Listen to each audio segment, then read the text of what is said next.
All right, joining us now is Rina Shah. She is a geopolitical advisor and strategist and former senior GOP congressional advisor. Rina, thank you for being with us. You've worked on Capitol Hill for a number of years now. What is the process of reporting inappropriate behavior by a member of Congress? I mean, this may sound silly, but is there an HR department? Do you go to a more senior lawmaker who's been there for many, many years and say, this is what's going on? What happens here? Nice to be with you today. This is obviously a story that makes me sad because Capitol Hill is a place that I've called home for nearly 2 decades. I started in junior roles and around Capitol Hill, then made my way to 2 personal offices of 2 Republican members of the House, to which I ascended to the senior most roles. So I've seen every aspect of Capitol Hill. I still am up there pounding the pavement for my clients and for everything that I care about, which is what most people care about when they come to Capitol Hill, which is doing good for the American people. And there's no silly question when it comes to how Congress deals with the complaints. It's unlike any normal workplace because Congress does not have a straightforward HR department.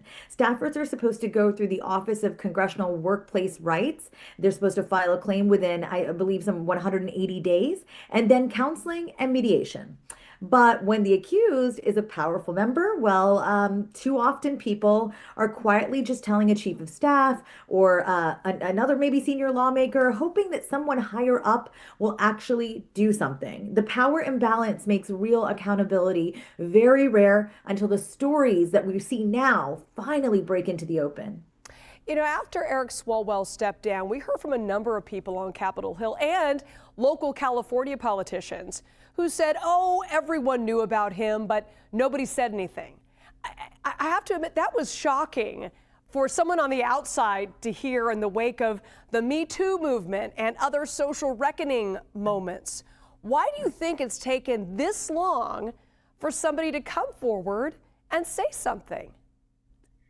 As someone who has personal knowledge of Eric Swalwell's misdeeds and extramarital endeavors, I can tell you through my network of friends in Washington, D.C., I'd come to learn that he was cheating on his wife, loved a good party. I mean, who doesn't? But the type of partying that included, not being faithful to one's spouse. And so that is what I do believe was a bit of an open secret, that he liked to party and maybe he was a cheater.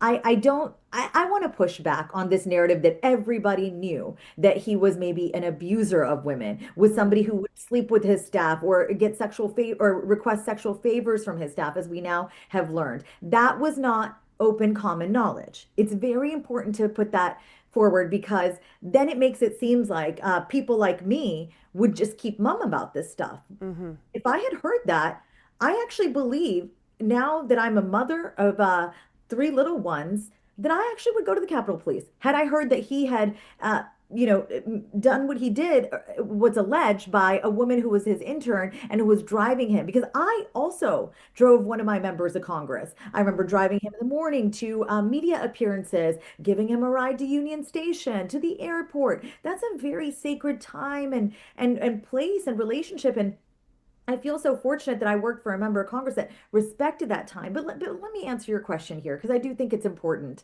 Number one, this was not a partisan hit job. Democrats did not decide to just take Eric Swalwell out. This was a group of women that connected with one another. Everybody started to figure out this is more than just cheating on your spouse and having a little bit of sexual fun outside your marriage. This is abuse of women. This is a power dynamic that is being abused illegally because of Title VII, which creates a workplace that's hostile. And so I think I want people to know that that's not what happened here. Republicans didn't take him down. Democrats didn't take him down. He took himself down. And what happened was strong women came together, they connected, they started talking, and then they had the strength to come out. So I just want to say, look, Washington runs on fear and favors.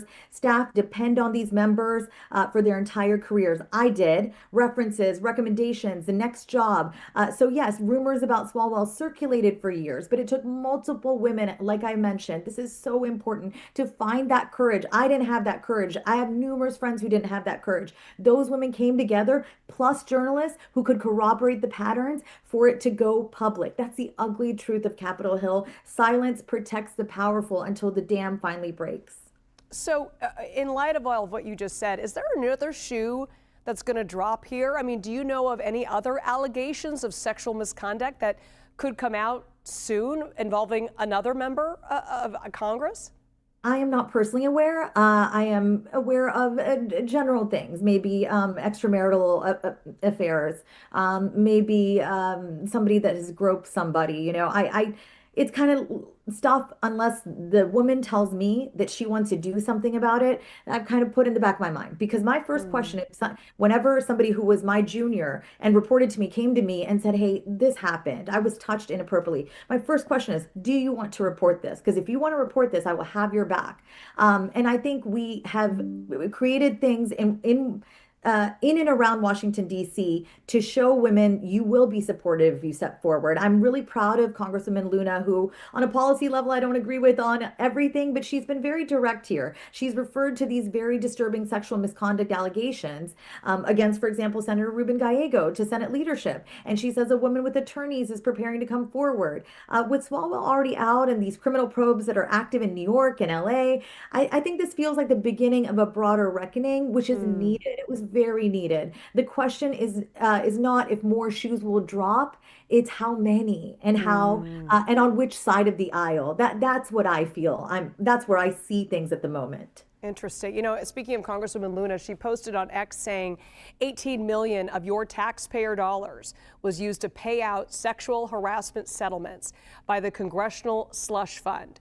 So what is this slush fund? And if it's taxpayer dollars that are being used, will we ever know who benefited from these settlements?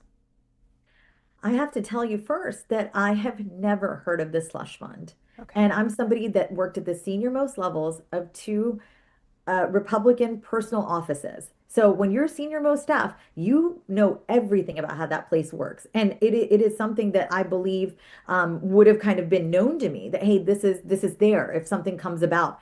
Never heard about it. Never knew of it. I've done other things around the Hill that are all related to women ascending to leadership.